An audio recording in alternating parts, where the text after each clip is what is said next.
Entonces veamos, continuemos con nuestro modelo.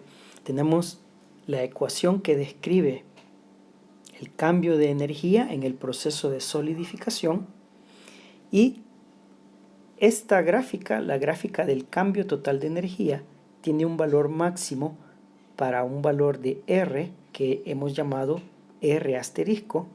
R asterisco es el valor del radio para el cual la energía de volumen liberada es igual a la energía de superficie absorbida y por lo tanto genera un máximo en esta curva de acá. ¿De acuerdo?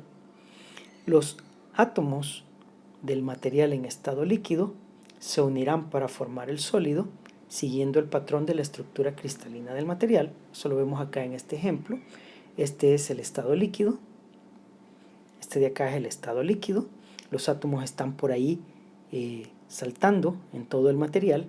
Y luego cuando se forma la esfera sólida, se forma una pequeña partícula acá sólida, los átomos se ordenan en esa partícula siguiendo el patrón de la estructura cristalina al que pertenece el material.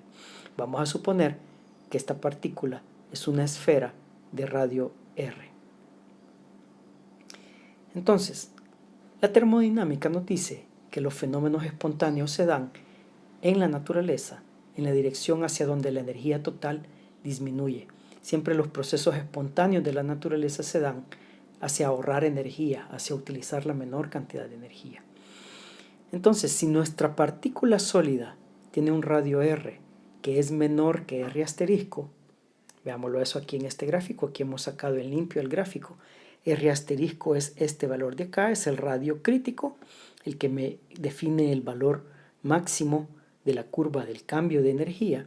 Entonces, si la partícula que se forma tiene un radio menor al radio crítico, esa partícula está en esta zona de acá. Cuando se forma la partícula de radio R tiene esta cantidad de energía, aquí, dada por esa ecuación. Y si el radio quiere aumentar, la energía lo que tendría que hacer es subir a lo largo de esta curva. Si el radio es mayor, la energía es mayor. Eso no se da de manera espontánea en la naturaleza. Eso es como decir que una pelota va a subir por un plano inclinado de manera espontánea. No ocurre. Lo que sabemos al poner una pelota en un plano inclinado o en una bajada es que la pelota se desplaza hacia abajo, hacia donde la energía potencial gravitatoria es menor.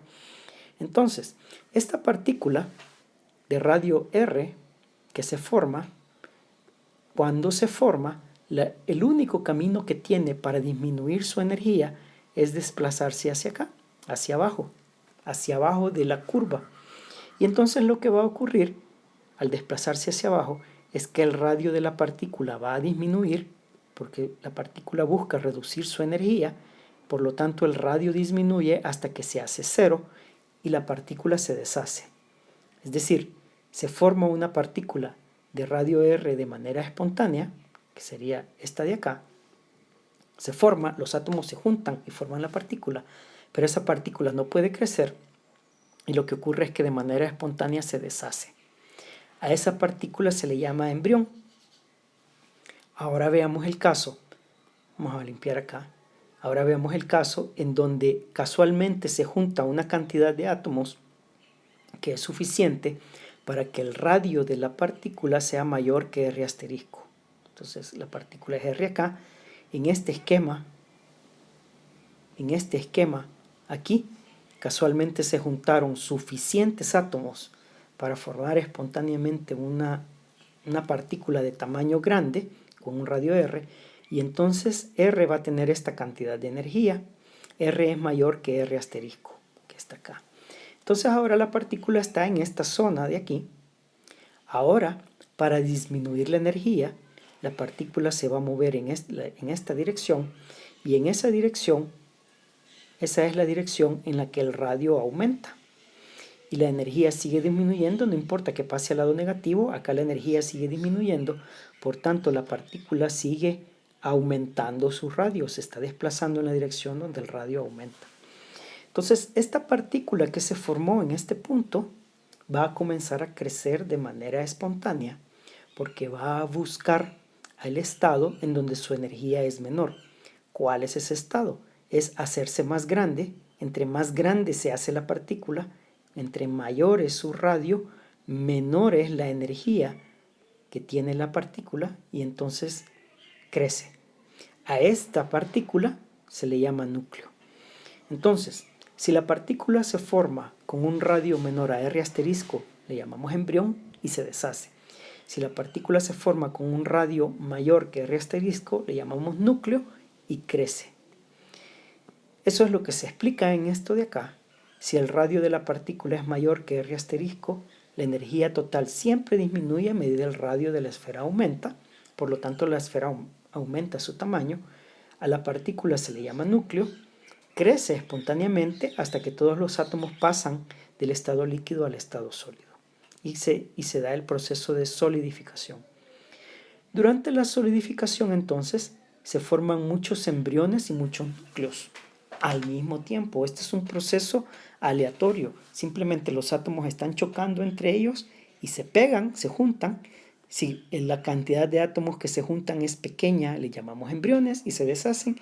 Si la cantidad de átomos que se juntan es grande, le llamamos núcleos y comienzan a crecer.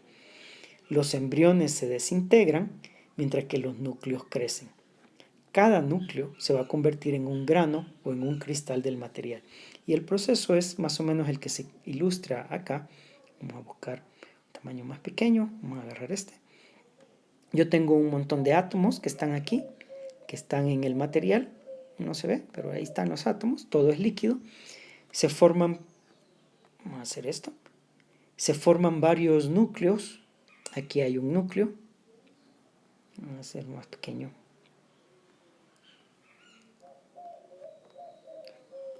Aquí hay un núcleo que se forma, aquí hay otro núcleo que se forma, aquí hay otro núcleo. Son átomos que se juntan y que al juntarse se enlazan, y forman a un sólido. Entonces se forman varios núcleos. Como son núcleos, su radio es mayor que el radio crítico y comienzan a crecer. Como crecen, los átomos que todavía están en estado líquido se acercan y se pegan al núcleo, y entonces de un átomo en un átomo a la vez, el núcleo va creciendo. Acá el núcleo crece, acá el núcleo crece, y entonces los átomos del estado líquido comienzan a pasar al estado sólido, un átomo a la vez.